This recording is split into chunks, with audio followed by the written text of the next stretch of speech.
Hello बच्चों, कैसे हैं भाई? हाउ इज द जोश? क्या आप लोग सब लोग मस्त हैं? अगर मस्त है तो आ जाइए। अगर मस्त है तो आज यहाँ पे पढ़ाई में मस्ती कर लिया जाए। So we are the going to be the very important the lectures related to with the electricity. और इलेक्ट्रिसिटी का जो मैं आज लेक्चर लेने जा रहा हूँ भाई, बहुत ही औसम है। बिकॉज द यहाँ पर स्टूडेंट जो मिस्टेक करते हैं उससे रिलेटेड क्वेश्चन, और स्टूडेंट कहीं ना कहीं इस टॉपिक को नेग्लेक्ट भी कर देते हैं, और बहुत लोग तो पढ़ते भी नहीं, पढ़ाया भी नहीं जाता। बिकॉज ये टॉपिक आपका एनसीईआरटी है, इससे रिलेटेड तो क्वेश्चन आपके बने हुए हैं। तो इसी आपके एनसीईआरटी टॉपिक से ही क्वेश्चन मैं डील करने जा रहा हूँ। बहुत ही शानदार।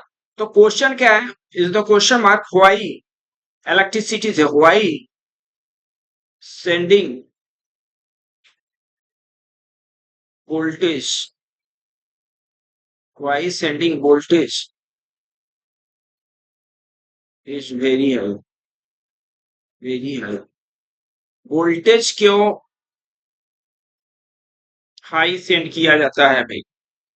वोल्टेज क्यों हाई सेंड किया जाता है? आप कहोगे सर ये क्या मतलब है भाई? देखो यहाँ पे मेरा पावर हाउस, यहाँ पे जैसे आपको जहाँ पे मिल रहा है, मान लो यहाँ पे इलेक्ट्रिसिटी प्रोड्यूस हो रहा है, यहाँ से मेरे लिए मान लो कि टरबाइन है भाई। ये क्या है भैया? टरबाइन। क्या है? टरबाइन। और ये मेरे लिए डेस्टिनेशन है, मान लो आपके घर तक। ये मेरे लिए क्या है?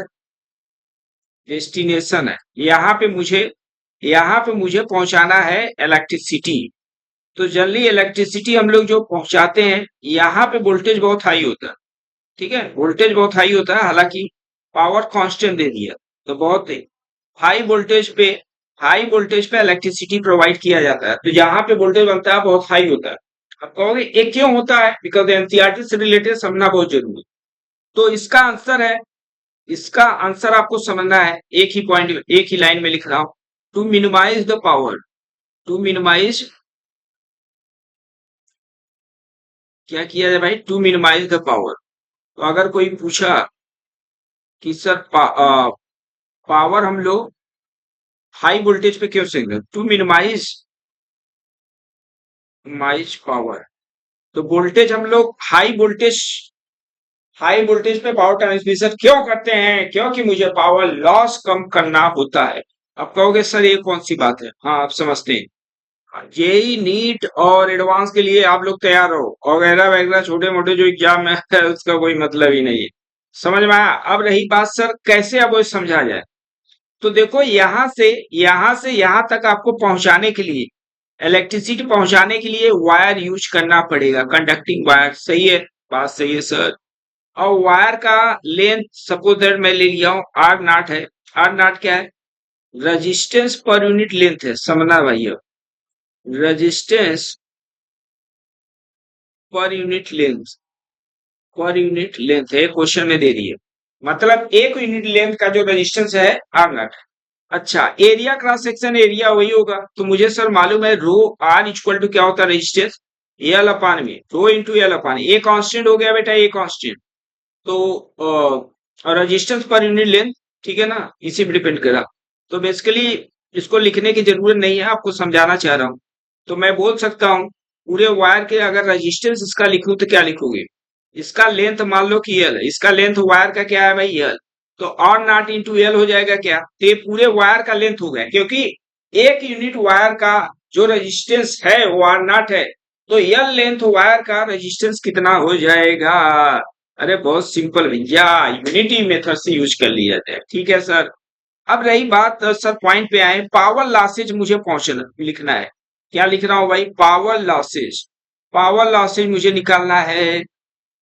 कैसे पता चले मिनिमम? अब यही हम लोग को निकालना है पावर लॉसेज। तो पावर बराबर भैया पूरे दुनिया को मालूम है I square R, I square R. ठीक है, बात सही है सर। अब रही बात सर लिखा जाए, आई तो सर दिया नहीं है, तो क्या क्वेश्चन गलत हो गया? नहीं भैया, दिमाग गलत है। तो पावर इक्वल टू, अरे मालूम है वी इंटू आई के टर्म में। आई का वैल्यू आ चुका है पी अपान में भी। बात सही है, तो यहाँ पे रखा जाए तो स्क्वायर बन जाएगा, पी स्क्वायर और वी स्क्वायर। ठीक है, आर का वैल्यू यहाँ पे निकाल चुके हैं, आर नॉट और एल हो जाएगा। तो क्वेश्चन में आपको बोल दिया पावर कांस्टेंट है। जहां से आप पावर ट्रांसमिशन कर रहे हो पावर कांस्टेंट रहेगा, और आर नॉट तो कांस्टेंट है ही। तो अगर बात किया जाए, ये पावर लॉस है, लेफ्ट हैंड साइड में पावर लॉस, इसीलिए तो जो पावर लॉस है बेटा, वो डायरेक्टली प्रोपोर्शनल हो रहा है एल अपान वी स्क्वायर। समझ में आया?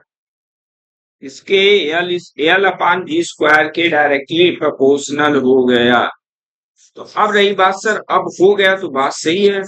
इसका मतलब जैसे जैसे लेंथ बढ़ाओगे, जैसे जैसे आप लेंथ इंक्रीज करोगे, तो मैं बोल सकता हूँ पावर डायरेक्टली प्रोपोर्शनल लेंथ। तो अगर लेंथ 50% बढ़ाए तो आपका पावर भी 50% बढ़ जाएगा। बट अगर वोल्टेज बढ़ाया जाए, अगर वोल्टेज बढ़ाया जाए तो ध्यान दो, पावर क्या होगा, रिड्यूस हो जाएगा। तो ये बहुत ही की पॉइंट है।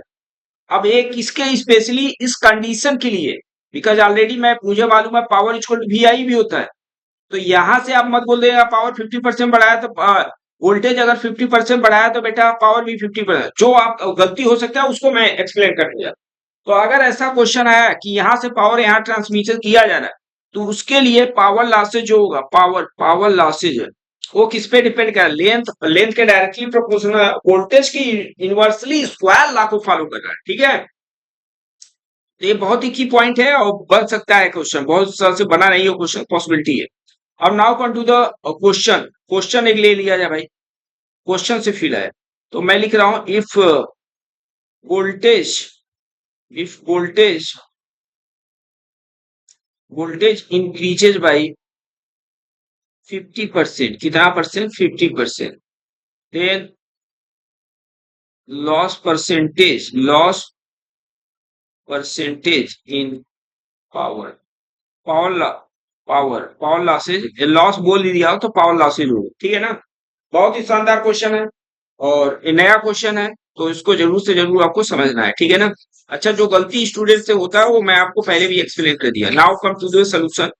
सोल्यूशन एक बार देख लिया जाए भाई, तो सोल्यूशन के लिए आप लोग तैयार हो जाइए। बट एक बार आप इसको क्वेश्चन को ट्राई करें, बिकॉज क्वेश्चन में रियली में एक इंपॉर्टेंट क्वेश्चन का है और एनसीईआरटी से रिलेटेड है, तो क्वेश्चन पॉसिबिलिटी है बनने का, एनसीईआरटी से रिलेटेड ही आपको पढ़ना है। चलो लिखा जाए, इनिशियल पावर लेट कर लो कि पावर लॉसेस क्या है, पी है। तो एल तो वही रहेगा, तो एल अपान में डायरेक्ट लिखा है वी स्क्वायर, सही है। अब दूसरा लेट कर लिया, पावर लॉसेस क्या होगा, पी डैश फाइनल, तो एल वही है। अब वोल्टेज बोल दिया 50% बढ़ गया, अभी वोल्टेज भी था, इसका 50% भी का, तो भी बाई 2 हो जाएगा। बात सही है सर, बिल्कुल सर। तो क्या लिखा जाए भैया, एल, इसका पावर कर 4 आ जाएगा और नीचे क्या हो 3, तो 9 एल स्क्वायर, 9 एल भी स्क्वायर, ये सही है। ये फाइनल पावर आ गया। अब कहीं आपसे पूछा जाए चेंज इन द परसेंटेज, मान लो कोई एक क्वांटिटी है ए, वो ए से बी हो गया, तो अगर परसेंटेज इज लॉस पूछूं तो दोनों का डिफरेंस क्या लिखोगे, दोनों का डिफरेंस अपान में इनिशियल वैल्यू इनटू 100 कर देना। ऐसे इसको भी करना, जो ग्रेटर है उसमें से माइनस करना, क्योंकि लॉसेज, तो ग्रेटर कौन सा है भैया, पहला वाला। तो मैं अगर बोलूं को पावर लॉसेज क्या होगा, पावर लॉसेज परसेंटेज में, तो क्या लिखोगे, दोनों को सब्ट्रैक्ट कर दो, चेंज क्या लिखोगे, initial minus final, final minus initial, या जल्दी हम लोग फाइनल लिखते हैं तो क्या लिखोगे, P dash minus P losses है, ध्यान दे पावर मत समझना, अपान में पी इंटू 100 कर दो, सही है। या इसको ऐसे भी लिख सकते हो, पी डैश अपान में क्या लिखा जाए, पी और -1 सेपरेट कर दिया, इंटू 100 कर दिया। हाँ बात सही है सर, बिल्कुल सर, मजा आ गया भाई, मजा आ गया।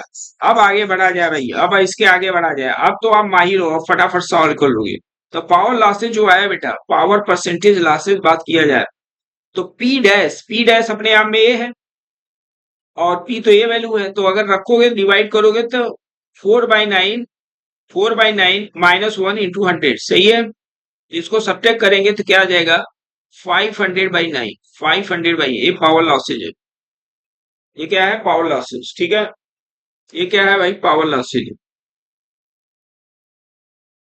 इतना पावर लॉसेज आपको मिलने वाला परसेंटेज। तो बहुत ही शानदार ये टॉपिक था, और ये जनरली टीचर इसको पढ़ाते भी नहीं है और स्टूडेंट पढ़ते भी नहीं, और पॉसिबिलिटी है इसका आने का। तो आप ध्यान देना कि पावर लॉसेज, अगर एक पॉइंट से दूसरे पॉइंट पे आप इलेक्ट्रिसिटी प्रोवाइड कर रहे हो, तो पावर लॉसेज किस फैक्टर पे डिपेंड कर रहा है, उसका रिलेशन क्या है, उसके लिए आपको ये पूरा समझना पड़ेगा। आई होप कि मैं इजीली वे में इसको एक्सप्लेन किया। ओके, तो मिलते हैं नेक्स्ट वीडियो में। जय हिंद, जय भारत।